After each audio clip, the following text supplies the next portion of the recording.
Now, Google is the latest tech firm planning to lay off substantial numbers of employees. It was only yesterday that Wipro sacked 300 employees. Online retailer Amazon has confirmed a coming round of mass layoffs. Facebook's parent company Meta announced that it's cutting more than 11,000 jobs, about 13% of. According to a survey, over 100,000 tech employees have lost their jobs.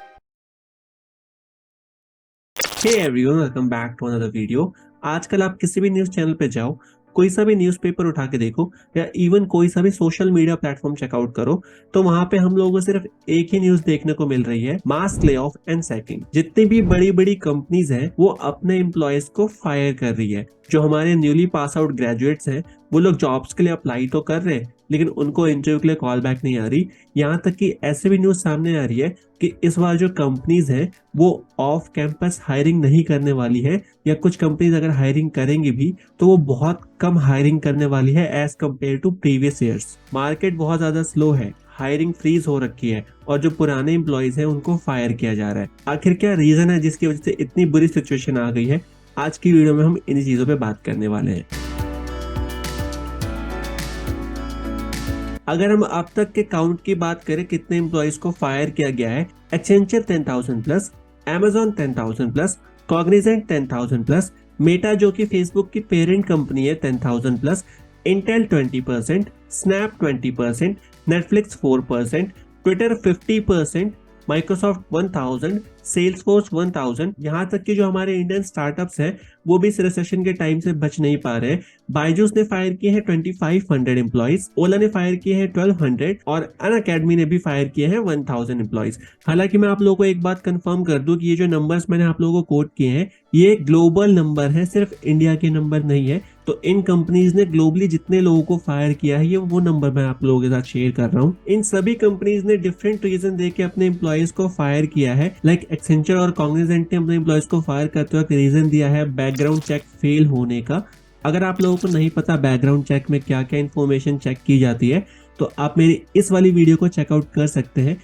इसके अंदर मैंने आपको detail में बताया है कि किस तरीके के चेक्स करती है कंपनीज अपने बैकग्राउंड चेक में। इससे आप लोगों को आइडिया लग जाएगा कि कंपनी जो बीजीसी या बीजीवी करती है, जिसको हम बैकग्राउंड चेक या बैकग्राउंड वेरिफिकेशन कहते हैं, उसके अंदर कौन कौन से चेक किए जाते हैं और उसमें आप लोगों को किन किन चीजों का ध्यान रखना होता है ताकि आप लोग कोई ऐसी मिस्टेक ना करें जिससे आपका बीजीसी या बीजीवी फेल हो जाए। जो मेन रीजन दिया है बीजीसी फेल होने का इन दोनों ही कंपनीज ने वो है फेक एक्सपीरियंस का दिखाना।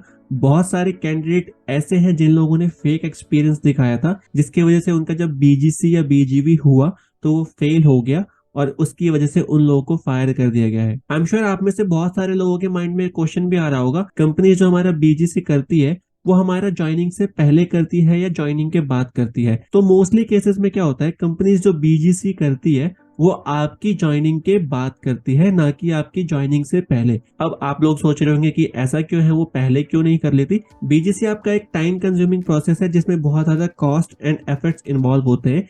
इसलिए कंपनीज क्या करती है, अपना ये बीजीसी का काम थर्ड पार्टी वेंडर्स को आउटसोर्स कर देती है। थर्ड पार्टी वेंडर्स कंपनीज के बिहाफ पे आप लोगों का बीजीसी करते हैं, जिसमें आपने जो भी इंफॉर्मेशन प्रोवाइड की है कंपनीज को आपके एक्सपीरियंस एजुकेशन से रिलेटेड उनको वेरीफाई किया जाता है। अब कंपनीज क्या करती है, बहुत सारे कैंडिडेट्स को ऑफर लेटर इशू करती है, लेकिन कंपनीज को भी पता है कि कोई भी कैंडिडेट पहली बार में उनको ज्वाइन नहीं करने वाला है।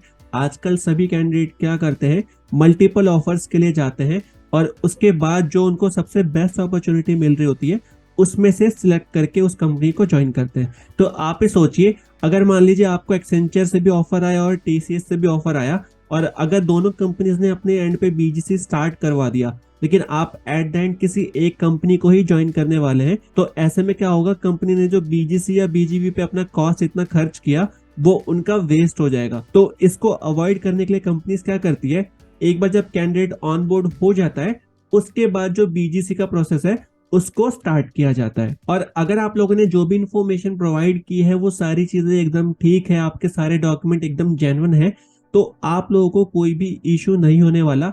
आप लोगों को पता भी नहीं चलता और बैक एंड पे जो थर्ड पार्टी वेंडर होते हैं वो आपका बीजीसी क्लियर कर देते हैं। इन केस अगर वेरिफिकेशन के टाइम पे कोई भी मिसमैच मिलता है बीजीसी टीम को, आपने जो इन्फॉर्मेशन प्रोवाइड की है और जो उन लोगों ने इन्फॉर्मेशन ऑब्टेन की है, क्रॉस चेक की है, तो आप लोगों को ईमेल आता है और आप लोगों को एक मौका दिया जाता है आपकी जो इन्फॉर्मेशन आपने प्रोवाइड की है उसकी जेन्युइननेस को प्रूव करने का। और अगर आप लोगों की इन्फॉर्मेशन प्रोवाइड करने के बाद बीजीसी टीम सेटिस्फाई हो जाती है तो आप लोगों का बीजीसी क्लियर हो जाता है और फिर आप लोगों को कोई भी इशू नहीं आता।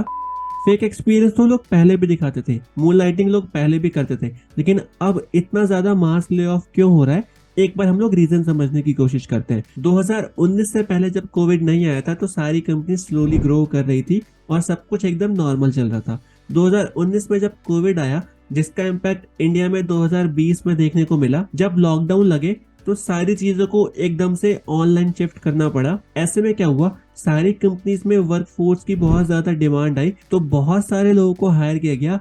इवन लोगों को 200-300% तक भी हाइक मिली। जो लोग फाइनेंस बैकग्राउंड के थे, जिनका आईटी से कोई लेना देना नहीं था, उन लोगों को भी आईटी प्रोफाइल के अंदर जॉब्स मिली, क्योंकि उस टाइम पे जो स्किल्ड लोग थे उन लोगों की डिमांड एकदम से बहुत ज्यादा बढ़ गई और जो सप्लाई थी वो तो लिमिटेड ही थी। इस वजह से क्या हुआ, बहुत सारी कंपनीज ने ओवर हायरिंग कर ली, या उन लोगों ने जो ग्रोथ एक्सपेक्ट की थी फ्यूचर में होगी वो ग्रोथ उन लोगों को नहीं मिली। और अब जब चीजें नॉर्मल होने लगी हैं 2022 में, तो एकदम से कंपनीज क्या कर रही हैं, कॉस्ट कटिंग कर रही हैं या अपना प्रॉफिट बढ़ाने के लिए अपना हेड काउंट कम कर रही है। कुछ कंपनीज रिस्ट्रक्चर का नाम दे रही है तो कुछ एकदम स्ट्रेट फॉरवर्ड बता रही हैं कि उन लोगों ने जो एक्सपेक्ट किया था वो ग्रोथ उनको नहीं मिली है और अपनी प्रॉफिटेबिलिटी को मेंटेन करने के लिए या इंक्रीज करने के लिए वो लोग ऐसा कर रहे हैं और अपने एम्प्लॉयज को फायर कर रहे हैं। ऐसा नहीं है कि सब कुछ बुरा हो रहा है। कुछ टाइम पहले ऐसा एक न्यूज आर्टिकल मैंने देखा था जिसमें ये मेंशन था कि जो टाटा ग्रुप की कंपनीज है जो एम्प्लॉयज फायर किए गए हैं इंडिया में, उन लोगों को हायर करना स्टार्ट करेगी। तो मैं आप लोगों को सजेस्ट करूंगा, अगर आप लोग कोई ऐसे कैंडिडेट है जिसको रिसेंटली फायर किया गया है या अगर आप एक न्यूली ग्रेजुएटेड कैंडिडेट हैं, तो प्लीज आप लोग होप मत लूज कीजिएगा। बुरे टाइम की भी एक अच्छी बात होती है कि वो भी बीत ही जाता है। तो खुद को मोटिवेट करते रहिए और डिफरेंट कंपनीज में ट्राई करते रहिए। यू नेवर नो कब आप लोगों की जो ड्रीम जॉब है आप लोगों को मिली जाए। आई होप आप लोगों को इस वीडियो से कुछ सीखने को मिला होगा। वीडियो अगर पसंद आया हो तो इसे लाइक करके मेरे चैनल को जरूर सब्सक्राइब कर लेना। मैं मिलता हूं आप लोगों से नेक्स्ट वीडियो में।